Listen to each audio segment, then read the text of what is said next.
Bom dia! As rinossinusites agudas, elas podem raramente complicar, mas quando complicam, às vezes necessitam de tratamentos mais invasivos.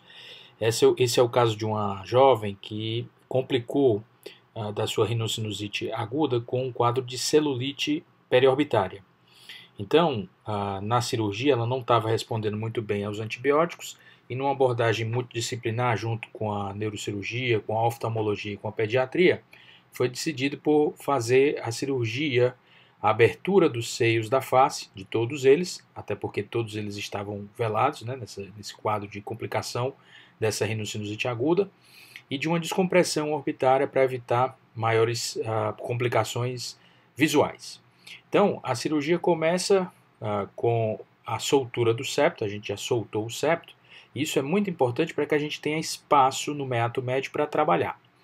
Então, com a medialização do corneto, o primeiro passo da cirurgia é identificar a região do ósseo natural de drenagem do seu maxilar e fazer a abertura, uma abertura retrógrada, usando o backbite, deixando esse terço superior do processo uncinado como marco anatômico, encontrando o ósseo natural e abrindo. Nesse caso já havia secreção purulenta, a secreção foi colhida e foi mandada para antibiograma e para cultura, mesmo que a paciente esteja fazendo antibiótico terapia endovenosa, é importante até para, mesmo com esse viés, a gente conseguir tentar direcionar um pouco mais a antibiótico terapia. Então, a bolha foi mantida intacta e foi removida essa parte superior do processo uncinado numa técnica que chama de abordagem ao seio frontal, que chama técnica da bula intacta. Então você vê a barra vertical, que é esse remanescente do processo uncinado, e medialmente a ele a gente tem o recesso do seio frontal. Anterior vai estar o agernase, posterior vai estar a bolha, e aí a gente tem a drenagem do seio frontal do lado esquerdo, que era um seio frontal, se vocês se recordam da tomografia, muito maior do que o seio frontal do lado direito. Próximo passo é a etmoidectomia, fazendo uma variação da técnica centrípeta, seguindo a órbita, até porque nesse lado ia ser feita a descompressão da órbita também. A gente usa a tesoura para cortar a bolha, para tirar essas células etmoidais, também na região da placa maxiloetmoidal, e aí faz essa limpeza. Era uma cirurgia quase numa fase aguda, né? Então, uma cirurgia quente, então uma cirurgia que sangra um pouco mais, mas usando cotonoides com hemostáticos e com adrenalina, ajuda bastante nesse controle do sangramento intraoperatório, além da anestesia. Então, expõe-se toda a base do crânio, as artérias, a artéria etimoidal anterior, a artéria etimoidal posterior, que a gente consegue ver a periórbita toda esqueletizada, né? A base do crânio aí e a região do seio frontal. O seio frontal do lado esquerdo, bem maior, foram feitas lavagens abundantes na região do seio frontal para drenagem dessa secreção purulenta e o seio frontal foi aberto. Do mesmo jeito do outro lado, o septo já estava solto, principalmente essa porção mais superior, a gente vê aí a axila do corneto com o agernase, a área olfatória, e aí foi feito basicamente o mesmo procedimento do lado esquerdo, ou seja, a abertura de todos os seios paranasais, seguindo essa sequência lógica anatômica. Primeiro o seio maxilar, usando aquela nossa linha M, né, que foi até a tese de mestrado, foi de doutorado da doutora Janaína Leite, e a barra vertical para a abertura do seio frontal.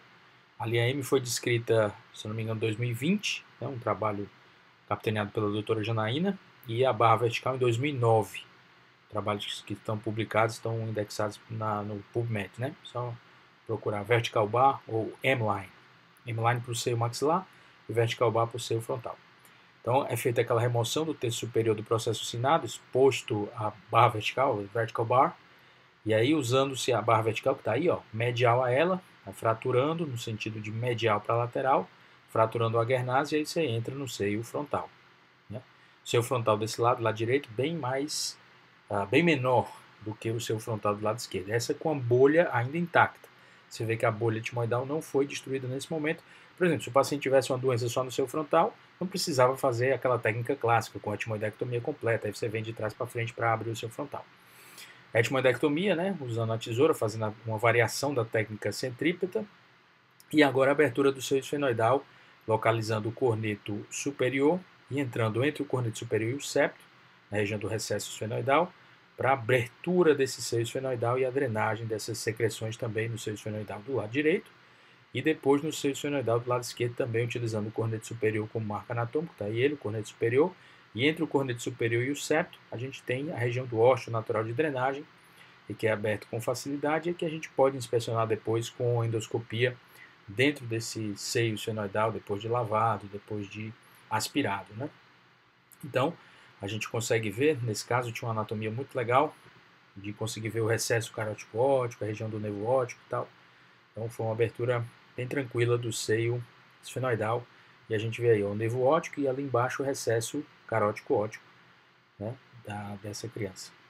Então, depois disposta a base de crânio, depois disposta a periópita, como desse lado havia uma compressão orbitária muito importante por conta da celulite orbitária, foi optado por fazer uma descompressão orbitária transmaxilar etmoidal. Então, o primeiro passo é a remoção parcial da lâmina papirácea, né, dessa região para expor a periórbita, e depois a abertura para a saída de um pouco de secreção e até sair um pouco a gordura. Essa abertura é feita com a lâmina 12, né, é uma lâmina de bisturi 12, que é tipo uma foice, ou uma foice, né, a gente vê novamente a base da crânio, a artéria etmoidal anterior, e aí a região do seio frontal, do lado esquerdo, e aí a gente vai abrir essa periórbita um pouco mais, tendo cuidado para não lesionar a musculatura intraorbitária, principalmente o reto medial, que está nessa região aí um pouco mais lateral, e vai fazendo essa abertura para a drenagem de secreções purulentas e para também essa descompressão orbitária para evitar problemas oftalmológicos maiores nessa paciente. O outro lado, lado direito, né, a gente vê a região da artéria etmoidal anterior, a base do crânio, a região da artéria etmoidal posterior, ou seja, foi feita uma frontoetmoidectomia completa, mas como não havia celulite orbitária desse lado, a órbita não foi mexida na órbita, não foi feita uma descompressão orbitária. Então foi uma cirurgia bem legal e no final a gente sempre dá esse ponto para medializar o corneto ou os cornetos médios. É um ponto com fio absorvível, né? Então a gente dá esse ponto que medializa e facilita o pós-operatório na remoção de crostas e também no controle, né, com as lavagens, com o uso de algumas medicações tópicas. Essa medialização faz com que o meato médio fique bem aberto e que seja campo adequado para essas medicações e para esse tratamento tópico. Muito obrigado pela atenção e até a próxima. Valeu!